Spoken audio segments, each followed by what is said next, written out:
오늘은 여호와께서 그 말씀을 이루시도록 이라는 제목으로 하나님의 말씀 나누려고 합니다. 죽음 앞에서 사람은 하고 싶은 말을 돌려서 말하거나 또 거짓으로 꾸며낸 이야기를 하지 않습니다.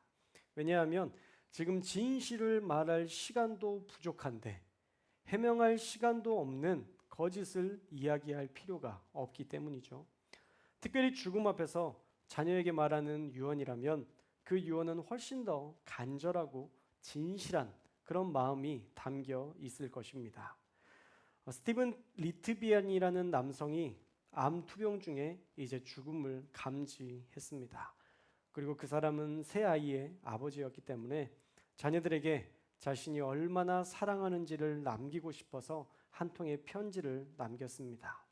편지의 내용은 이런데요. 네가 어떤 선택을 하든 아버지는 항상 너를 사랑할 것이다. 힘든 순간이 올 때마다 이 아버지의 사랑을 기억하렴.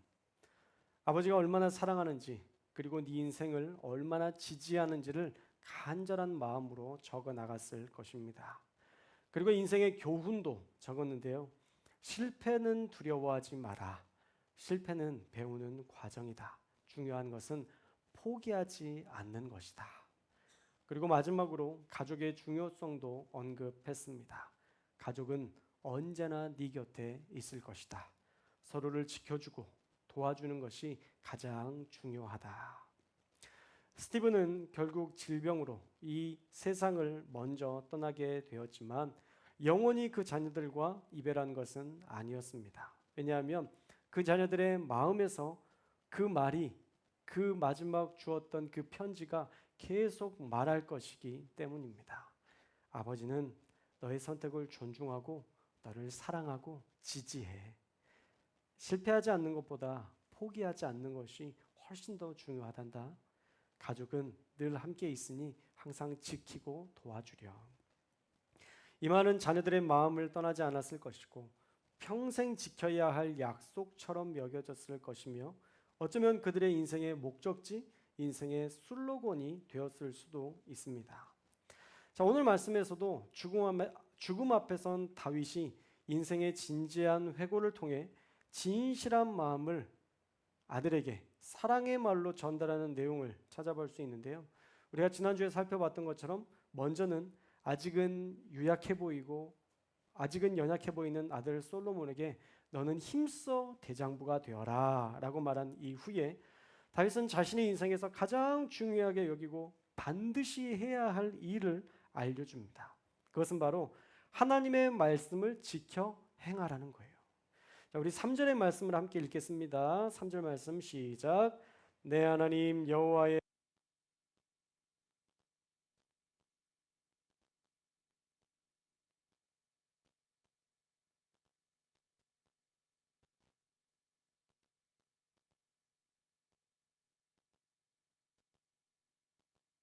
자, 다윗은 솔로몬에게 인생에서 가장 중요한 것을 먼저 일러 주었는데요. 그것이 무엇이냐면 내 하나님 여호와의 명령을 지켜 행하라라고 얘기합니다. 그런데 한 번만 얘기한 게 아니라 두 번이나 반복해서 이야기합니다. 3절 중반부에 보시면 그 법률과 계명과 율례와 증거 그리고 모세의 율법에 기록된 대로 지키라라고 말씀하고 있죠. 여러분 두 번이나 언급한 것은 그만큼 이 일이 인생에 있어서 가장 중요한 일이라는 것을 알려주기 위함입니다. 사실 여호와의 명령이나 법률, 계명, 율례, 증거, 모세의 율법 다 같은 말이죠. 다 하나님의 말씀을 이야기하는 것입니다. 물론 그 의미는 아주 조금씩 다릅니다. 법률은요, 후크카라는 히브리어로 법의 세부 규정을 이야기하고요. 계명은 미츠와라는 히브리어로 하나님의 지시사항을 이야기합니다. 율례는 미슈파트라는 히브리어로 징벌이 내포되어 있는 객관적인 법의 판결들과 조례들을, 마지막 증거는 에두트라는 히브리어로 하나님의 신성한 선언을 말씀하는 것입니다. 그러나 앞서 말씀드린 것처럼 다윗은 하나님의 말씀은 어떤 것이라도 반드시 그 명령을 지키고 행하고 그대로 지켜라 라고 말씀하면서 하나님의 말씀은 반드시 지켜야 하는 것이라는 것을 일러 주었습니다. 그리고 이어서 하나님의 말씀을 따를 때 엄청난 유익이 온다는 것도 강조했는데요. 우리 3절 후반부에 보시면 기록된 대로 지키면 내가 무엇을 하든지 어디로 가든지 형통할지라 라고 말씀하고 있습니다. 자, 하나님의 말씀을 지키고 살면 무엇을 하든지 형통하게 되고 어디로 가든지 형통하게 된다라고 분명하게 약속하고 계십니다. 할렐루야. 여러분, 이것처럼 큰 축복이 어디 있습니까? 여러분, 우리가 손을 대는 것마다 다 잘 돼요. 우리가 내가 가는 곳마다 번성해. 여러분, 이런 큰 축복이 어디 있습니까? 그런데 하나님의 말씀을 따르기만 하면 저와 여러분이 그런 인생이 될 수 있다는 거예요. 할렐루야. 믿으십니까? 아멘. 크게 하시는 분 순서대로 하는 것마다 잘 되고 가는 곳마다 복을 누리는 인생이 되시기를 주님의 이름으로 축복합니다. 근데 아멘 크게 하는 것보다 사실 더 중요한 것은 하나님의 말씀을 듣고 지키는 거예요. 그래야 우리의 행함과 말씀을 지킴으로 우리가 무엇을 하든지 어디로 가든지 형통하게 되는 것입니다. 저와 여러분도 하나님의 말씀대로 사시기를 축복합니다. 내 마음대로 내 구미대로 말씀 바꾸지 말고 있는 그대로 순종하여 무엇을 하든지 어디로 가든지 형통하게 되는 은혜를 누리시기를 주님의 이름으로 축원합니다. 자, 그리고 이어서 왕권을 받은 그 시점에서 솔로몬이 지켜야 할 조건부 언약을 이야기합니다. 자, 우리 4절의 말씀도 함께 읽겠습니다. 4절 말씀 시작. 여호와께서 내 일에 대하여 말씀하시기를 만일 내 자손들이 그들의 길을 삼가 마음을 다하고 성품을 다하여 진실이 내 앞에서 행하면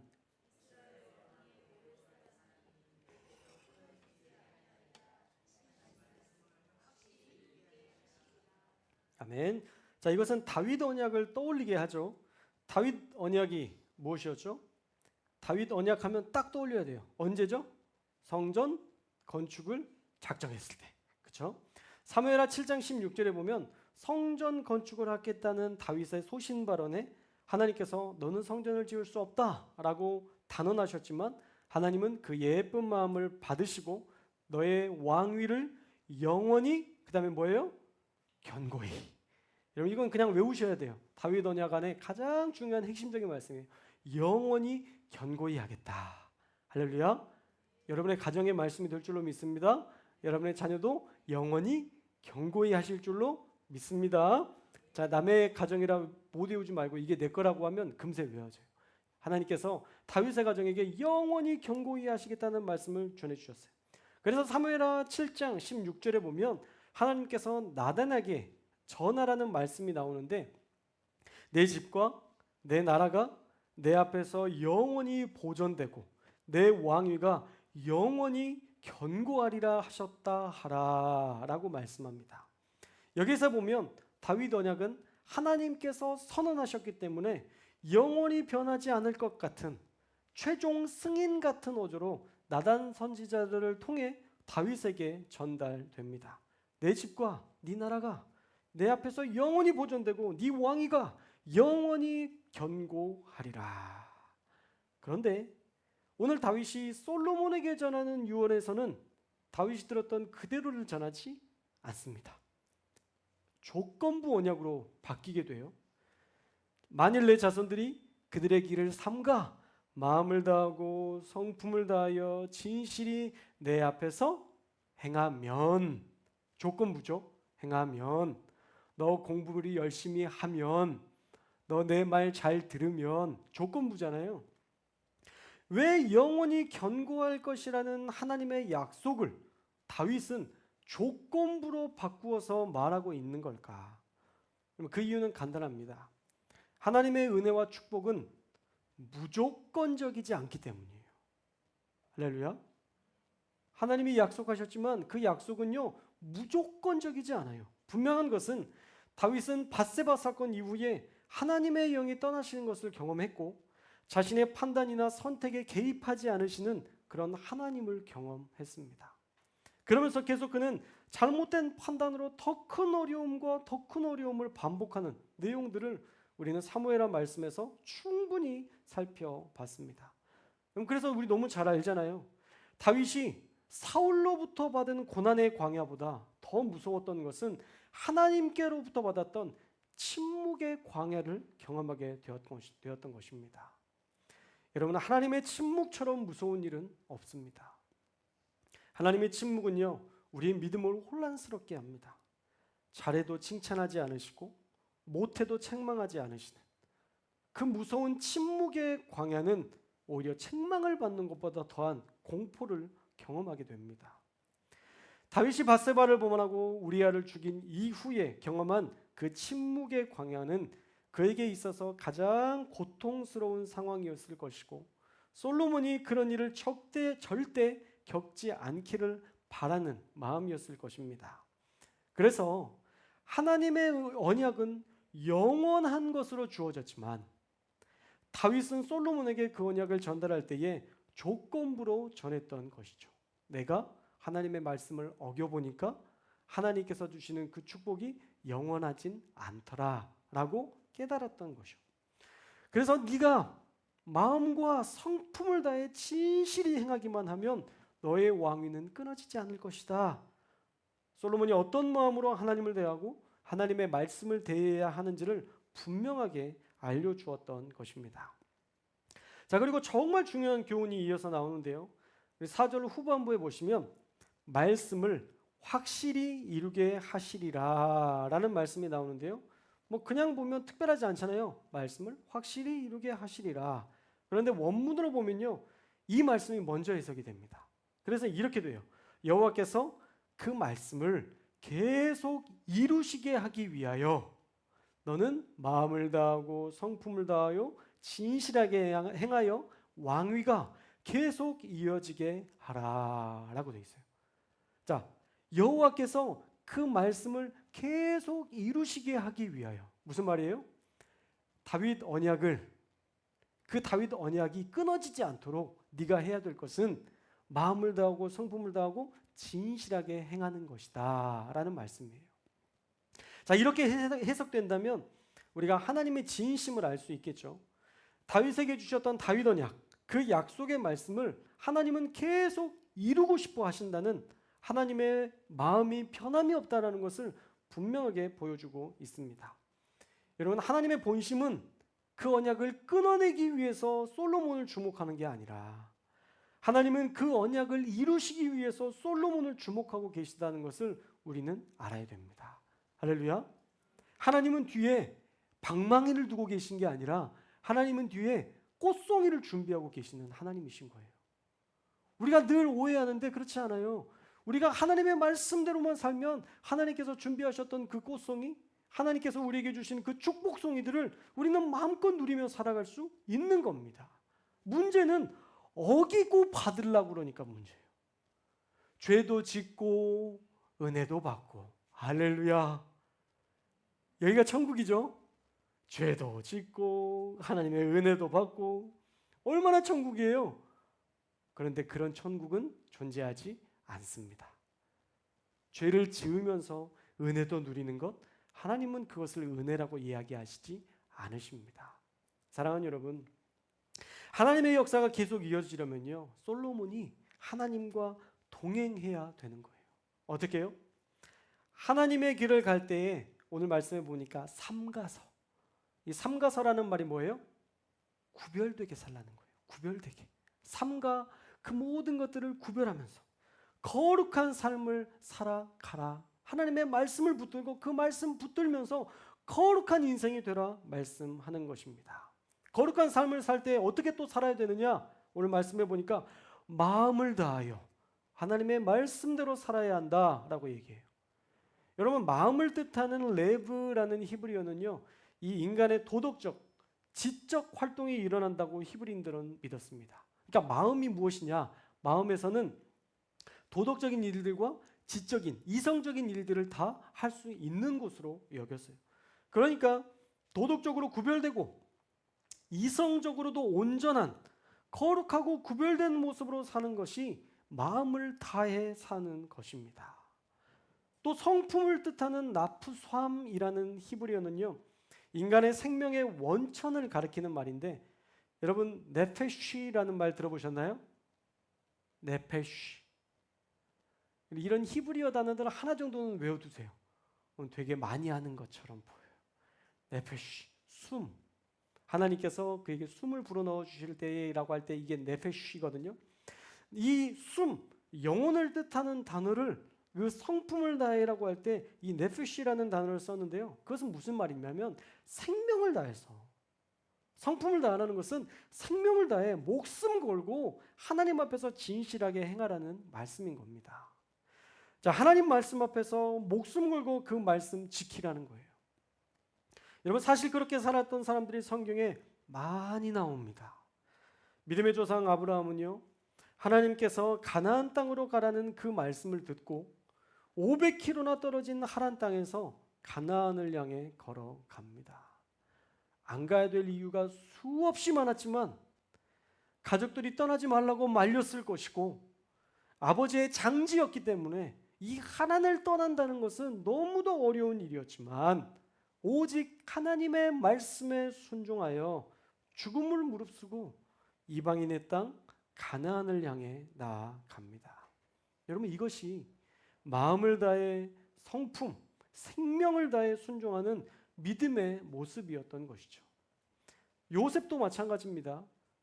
그를 유혹하던 주인의 아내의 손길을 뿌리치고 생명 걸고 죄를 향해 아니라고 선언하는 것. 사실 그 아내, 그 장군의 아내와 함께 좀 잘 빌붙어서 살면 노예였기 때문에 먹을 것도 많이 얻어먹을 수 있고 죄는 안 짓더라도 자기가 정말 이렇게 순수한 마음으로 이렇게 친하게 지내면 얻어먹을 것들이 훨씬 많았겠지만 그는 과감히 그 모든 것들을 뿌리치고 그 모든 유혹들을 뿌리치고 그는 하나님의 말씀에 의지하여 거룩함을 선택했습니다. 목숨 걸었던 거죠. 목숨 걸고 거룩을 지키려고 하니까 하나님께서 그의 인생을 단번에 역전시켜 주심으로 오히려 그 장군이 요셉의 눈치를 보게 만드시는 그런 엄청난 기적의 역사를 보여주셨잖아요. 그가 마음을 다해 목숨을 걸고 하나님의 말씀을 지켰기 때문에 주셨던 은혜였던 것입니다. 사실 우리가 3절에서도 이 형통이라는 단어를 살펴봤는데요. 타스길이라고 말하는 이 히브리어 형통은 모든 일이 그저 순조롭고 뜻대로 잘 되는 것을 의미하는 것이 아니라, 여러분 히브리어는요 되게 세세해요. 그 의미 하나가 단순히 잘됨 이런 의미가 아니라 그 안에 또 다른 깊은 의미들이 항상 숨어져 있는데, 이 단어는 고난 후에 그리고 시련 뒤에 오는 궁극적 성공이라고 신학자 아스트롬은 설명하고 있습니다. 그러니까 하나님의 말씀을 지키려는 엄청난 대가를 지불하고 난 뒤에 받는 하나님의 축복과 은혜의 선물로서 무엇을 하든지 어디로 가든지 잘 되는 이 귀한 형통의 은혜를 받게 된다는 것이죠. 할렐루야. 아브라함은 그 모든 것들을 버리고 하나님의 말씀에 의지하여 떠났기 때문에 하나님께서 형통의 복, 네가 어디로 가든지 잘 되고 네가 축복하는 자를 축복하고 네가 저주하는 자는 내가 저주할 것이며 땅의 모든 족속이 너로 인하여 복을 받을 것이다 라고 말씀하시는 이 엄청난 형통을 누리게 되었던 거예요. 요셉도 마찬가지죠. 과감히 죄를 포기하고 하나님의 말씀을 붙들었기 때문에 하나님은 그가 어디로 가든지 그가 무엇을 하든지 잘 되게 하셔서 이방인의 땅 이집트의 총리가 되어서도 그 엄청난 기근들을 잘 이겨내고 그 모든 어려움들을 잘 이겨내고 그들을 통치하는 하나님의 사람으로 쓰임 받았다라는 것입니다. 여러분, 그냥 우리가 그리스도인이니까, 목사니까, 장로니까, 또 권사나 집사로서의 직분을 받았으니까 누리는 은혜가 아니라는 거예요. 우리가 그렇게 진심을 담아 지불한 마음을 다한 우리의 생명을 다한 말씀을 지키는 대가 지불로 우리는 여호와께서 그 말씀을 계속 이루시도록 할 수 있는 것이고 그것이 비로소 형통으로 이어지게 되는 것입니다. 할렐루야. 그러니 우리는 어떤 대가를 지불하더라도 어떤 희생을 하더라도 하나님의 말씀을 지켜내므로 순종함으로 우리가 얼마나 하나님의 말씀의 진심인지를 우리의 삶에서 증명해내야 합니다. 그럴 때 하나님도 우리에게 하나님의 언약을 얼마나 놀랍고 위대하고 이루고 싶으신지를 우리의 눈으로 볼 수 있게 증명하실 것입니다. 오늘 말씀 잘 기억하십시오. 여호와께서 우리에게 약속하신 그 언약을 이루실 수 있도록 하기 위해 저와 여러분이 해야 될 일은 마음과 성품을 다해 우리의 생명 걸고 그 목숨 걸고 그 말씀에 순종하여 우리의 그 순종을 통해서 하나님께서 무엇을 하든지 어디로 가든지 형통케 하시는 하나님의 은혜를 더불어 누리며 살아가시는 저와 여러분들이 꼭 되어야 할 줄로 믿습니다. 그러기에 먼저 하나님의 말씀을 잘 듣기를 주님의 이름으로 축복합니다. 여러분, 예배를 안 드리는데 어떻게 하나님의 말씀이 내 안에 살아있겠어요? 절대 안 됩니다. 하나님의 말씀이 들리지 않는데 어떻게 변화되겠어요? 어떻게 지킬 게 무엇인지를 알겠어요? 절대 안 돼요.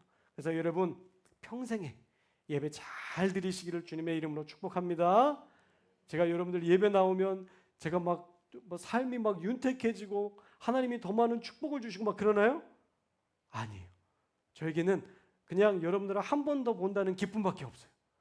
그러나 여러분의 인생 가운데는 예배를 지키는 그것을 통해서 하나님의 말씀이 들리는 은혜를 경험하게 될 것이고요. 그 말씀이 살아있다는 것을 경험하게 될 것이고요. 그 살아있는 말씀이 기적으로 이어진다는 것을 보게 될 줄로 믿습니다. 그러니 예배의 자리 잘 지켜야 되는 것, 여러분 동의하시죠? 다시 한번 말씀드리겠습니다. 예배 잘 드리시기를 주님의 이름으로 축복합니다. 또한 하나님의 말씀을 지켜야 돼요. 여러분, 특가 끝나면 아무것도 아니에요. 성경에도 나오잖아요. 얘야 이것 좀 해라 라고 했는데 첫째 아들은 예 하고 안 가. 근데 둘째 아들은 싫은데 하고 가. 그럼 누가 순종한 거냐 라고 물어보시잖아요.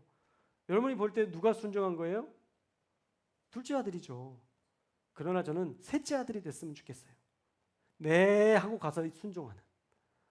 왜 하기 싫어 죽겠는데 이게 하라고 그러고 나 귀찮아 죽겠는데 그러면서 해. 근데 이 부모의 입장에서는 그게 한 거예요, 안 한 거예요? 솔직히 안 한 거예요. 아우 그 조금 하면서 뭘 그렇게 찡찡대고 야 하지마 이런 마음이 들어요, 안 들어요? 난 이만 못하지만 그래도 마음에 이 풍족하고 마음에 이렇게 행복한 마음이 들지는 않잖아요.